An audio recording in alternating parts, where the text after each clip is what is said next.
হাটাদারি তুমি হাটাদারি থেকে এসে একটা এলাকায় ঢুকে তুমি বাসায় নাই যে তুমি কেমনে জানো ওই বাসায় যে লোক নাই তুমি কেমনে জানো বলো ওই বাসায় যে মানে লোক নাই যে তুমি কেমনে জানো সাইতলায় আরেকটা বাসা ফিট আছে সাইতলায় একটা ফিট আছে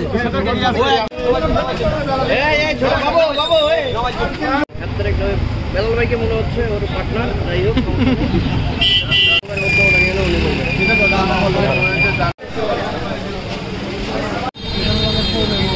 একদম কি নাই তো কি আছে কি না না এটা আছে যে ভাই 8000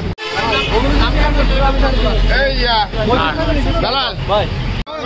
তালা মারাতে কেন অভিজ্ঞ মাথাটা কে যা পড়াশোনার কাছে নিয়ে যাবে পড়াশোনার কাছে আমরা তুলে দিবে একটু পরে তখন তুমি শিখাতে হবে তোমার সাথে কে নামটা বল এই ইয়া আমার আমি তো সকালবেলা আমার ডিউটি ছিল আমি বিকন ফার্মাসিউটিক্যালসে আছি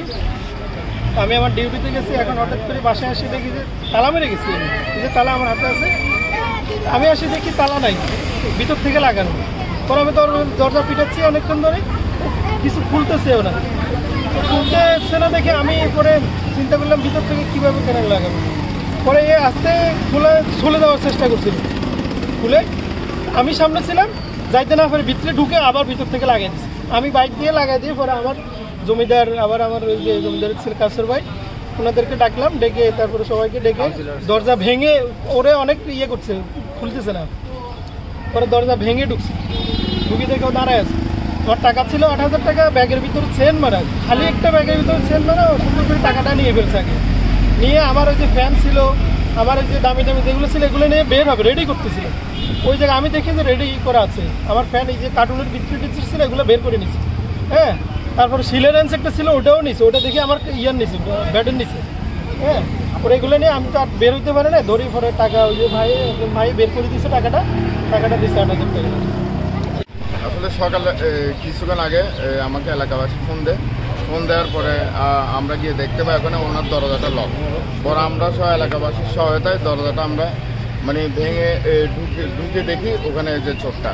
পর আমরা চোরটাকে ধরি এলাকাবাসী সহ ধরে আমরা যাচ্ছি যে ওকে আইনের হাতে তুলে দেওয়ার জন্য